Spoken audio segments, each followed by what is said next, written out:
Ethan Cole was used to being ignored. At 38, life had carved deep lines into his face, not from age, but from responsibility. He was a single father, raising his 7-year-old son, Leo, alone since his wife had passed away after a sudden illness. Every morning, Ethan packed Leo's lunch, fixed his inhaler, and sent him to school with a smile that hid constant worry. Ethan worked as a small electronics repairman. Broken radios, old fans, damaged wheelchairs. If it had screws and wires, he could fix it.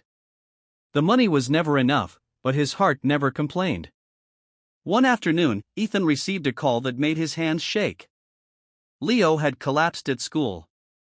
Ethan ran faster than he ever had before, his chest burning, fear screaming inside him. The school nurse said Leo needed to be taken to a better hospital immediately. They sent him to the most advanced private hospital in the city, a place Ethan had only seen from the outside. The hospital felt cold and enormous, filled with people wearing expensive clothes and carrying confident voices. Ethan sat in the waiting area, clutching Leo's small backpack, praying silently.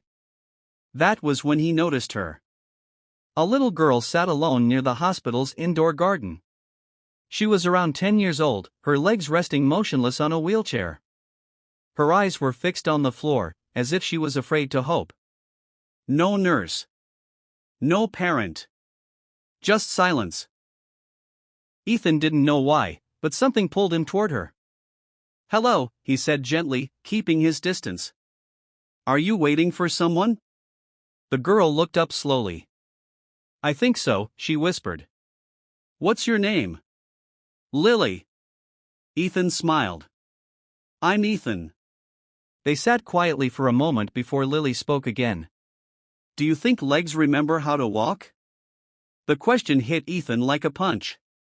"I think," he said carefully, "sometimes they just need someone to listen to them." Lily looked at him with surprise. "Doctors don't listen. They just look at screens."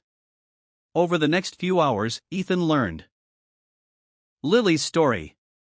She had been in a car accident 2 years earlier. Her spine wasn't broken, but nerve damage had taken away her ability to walk properly. She had the most expensive treatments, the most advanced brace money could buy. Her mother was Margaret Hale, a billionaire businesswoman known across the country. Yet Lily spent most days alone. "She's busy," Lily said softly, not in anger, but acceptance. Ethan noticed Lily's leg brace. It was high-tech, clean, and expensive. But something felt wrong. His eyes narrowed, instinct taking over. The brace was slightly misaligned, putting pressure where it shouldn't. "Does it hurt when you try to stand?" he asked. Lily nodded. "Always." That night, while waiting for news about Leo, Ethan couldn't stop thinking about that brace. Later, when Lily was alone again, he finally spoke. "Lily, may I look at your brace?" "Just look." She hesitated, then nodded. Ethan knelt carefully, examining every joint. He borrowed a small tool from his bag, the same one he used to fix old wheelchairs. He adjusted slowly. Gently. Respectfully. "I'm not a doctor," he said. "But sometimes machines are built perfect for paper, not for people." Lily gripped the wheelchair handles. "Will it hurt?" "Only if we rush," Ethan replied. After a few careful adjustments, he took a step back. "Try standing," he said quietly. Lily placed her feet on the ground. Her hands trembled as she held Ethan's arm. Her legs shook violently. For a moment, nothing happened. Then, she stood. Not steady. Not strong. But standing. At that exact moment, a sharp voice echoed through the garden. "Lily." Margaret Hale stood frozen a few steps away. Her expensive phone slipped from her hand and hit the floor. Her eyes were wide, her breath caught in her throat. Lily took one small step forward. Margaret broke. She ran toward her daughter, tears streaming uncontrollably. My baby, my baby." Doctors rushed in. Security followed. People whispered. Ethan stepped back, expecting anger. arrest, blame. But Margaret didn't look at him with rage. She looked at him with tears. "You did something no one else could," she said, her voice breaking. "You stayed." Margaret listened as Lily explained everything, how Ethan talked to her, how he noticed what no one else did, how he cared without being asked. Margaret knelt in front of Ethan. "I built empires," she cried. "But I forgot to sit beside my own child." Ethan shook his head. "You didn't forget. You were just lost."